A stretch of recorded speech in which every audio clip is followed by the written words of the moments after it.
Assalamualaikum, salam Malaysia Madani. Stadium RTM bersama saya, Awatif Eza. Badminton terbuka Arctic 2024, beregu lelaki profesional negara, Go Zife Nur Izzuddin Rumsani meneruskan kemarahan ke separuh akhir selepas berjaya mengetepikan gadingan Indonesia Fajar Alfian Muhammad Rian Ardianto.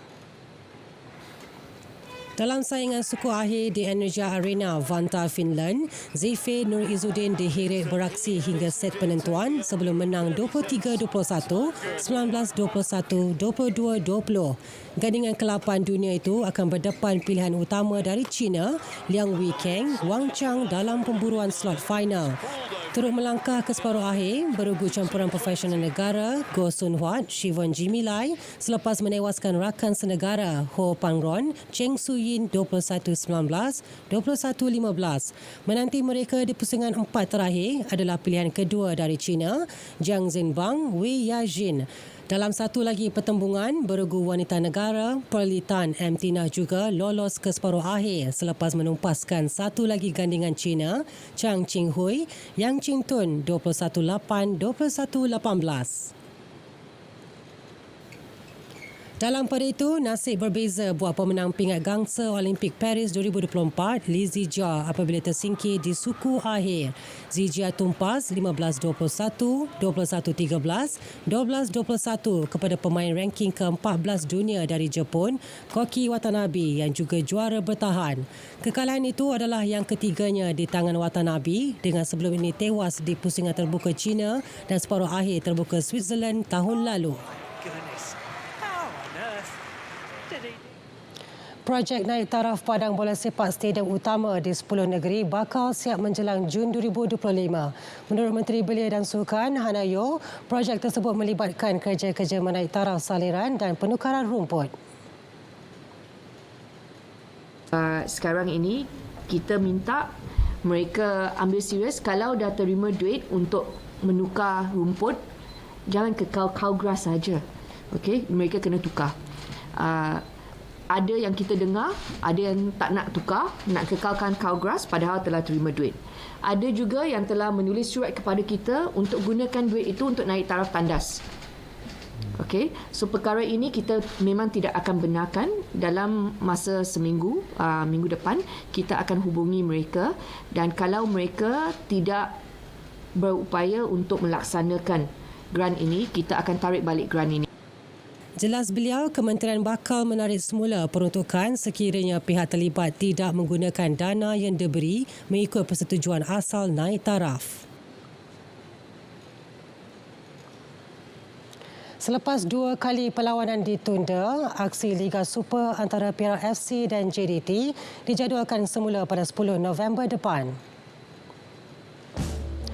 Tarikh baharu itu disahkan Liga Bola Sepak Malaysia MFL menerusi kenyataan rasmi dengan sepak mula akan berlangsung pada pukul 5 petang. Perlawanan Minggu 9 Liga Super antara dua kelab itu sepatutnya berlangsung pada 5 Oktober lalu. Namun, ia ditangguhkan Komisioner Perlawanan susulan keadaan padang di Stadium Perak tidak sesuai digunakan akibat hujan lebat. Susulan penetapan tarikh baharu perlawanan itu, tarikh pusingan 16 Piala Malaysia yang sepatutnya berlangsung pada 8 hingga 10 November dan 22 hingga 24 November ditukar ke tarikh lain. Dalam masa sama, perlawanan Minggu 16 Liga Super yang sepatutnya bermula pada 29 November akan dipindah ke Disember yang mana baki jadual penuh Liga Super 2024-2025 akan dimaklumkan dalam masa terdekat. Biarpun sekadar mencatat keputusan seri 1-1 menentang pasukan kelab Auckland FC, aksi skuad Harimau Malaya tetap mendapat reaksi positif Ketua Jurulatih Pau Marty Vicente yang berpuas hati dengan persabaran positif anak buahnya. Menurut Vicente, Harimau Malaya menunjukkan semangat juang tinggi untuk mengikat kelab tersebut. I believe we had a very good game against Auckland FC. I think it was a very strong club, new club for a league, Australian league. But they invest a lot. They have very good players, and for us it was a very good test, especially because we were going to play against New Zealand. Pada perlawanan di Stadium Go Media itu, Auckland FC mendahului menerusi jaringan pemain pertahanan Francis De Vries pada minit ke-25. Bagaimanapun, kedudukan itu tidak bertahan lama apabila Noah Lane memadam kelebihan Auckland FC dengan jaringan pada minit ke-59. Malaysia seterusnya akan bertemu skuad kebangsaan New Zealand di Stadium North Harbour Isnin ini. Buat pertama kalinya, kejohanan sukan elektronik atau e-sport untuk peserta golongan OKU peringkat kebangsaan bakal dianjurkan pada 26 Oktober ini.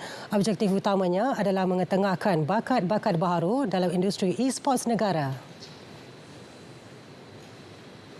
Yang baru-baru ini pada tahun lepas dianjurkan kejohanan sukan para C Cambodia 2003 dan sukan e-sport OKU adalah salah satu sukan yang dipertandingkan dan potensi itu wujud untuk membolehkan sukan ini dikembangkan di Malaysia dan juga pada masa sama potensi penganjuran sukan ini di peringkat antarabangsa dan semestinya apabila penganjuran ada di peringkat antarabangsa kekuatan dan juga populasi tim kita di Malaysia harus kita luaskan. Saingan yang dijadual berlangsung di Bangi itu akan disertai lebih 160 peserta dalam dua kategori iaitu PUBG dan Mobile Legends Bang Bang.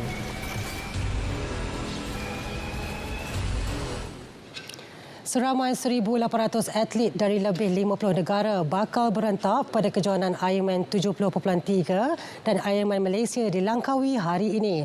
Pengarah serantau Asia Ironman Group, CG Lim berkata, penganjuran kali ini merekodkan penyertaan atlet profesional paling ramai berbanding edisi-edisi sebelumnya.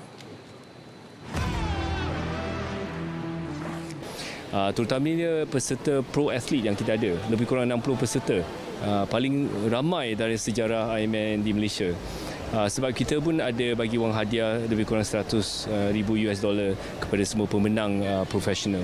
Jelas beliau, pada tahun ini aspek keselamatan terutamanya untuk disiplin renang juga telah dipertingkat dengan lebih 9 agensi keselamatan terlibat. Ironman Malaysia melibatkan 3 disiplin iaitu berenang sejauh 3.8 km, berbasikal 180 km dan larian 42.2 km.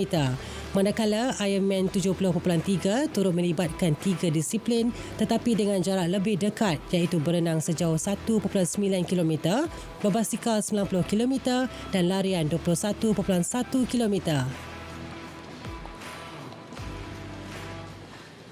Kejohanan tenis Shanghai Masters, bintang Serbia Novak Djokovic berjaya mengatasi cabaran pemain muda Republik Czech Jakub Mensik untuk menjejakkan kaki ke separuh akhir.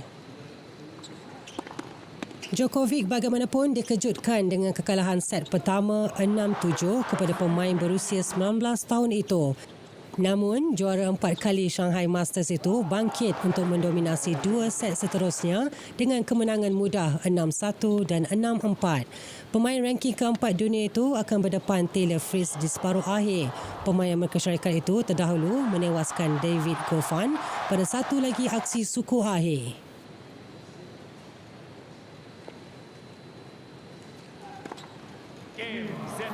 Dalam saingan terbuka Wuhan pula, pilihan kelima Zheng Qinwen menempah pertemuan dengan rakan senegara Wang Jinyu di separuh akhir.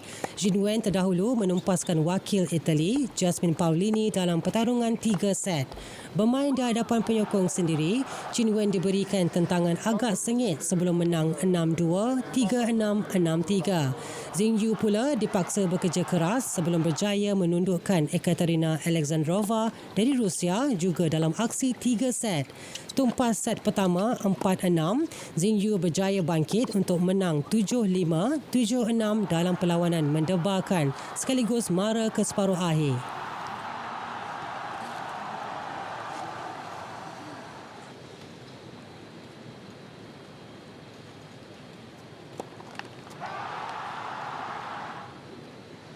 Sekian Stadium RTM dari Sungai Kesegara, Palestin, Pasir Merdeka. Salam sukan untuk semua.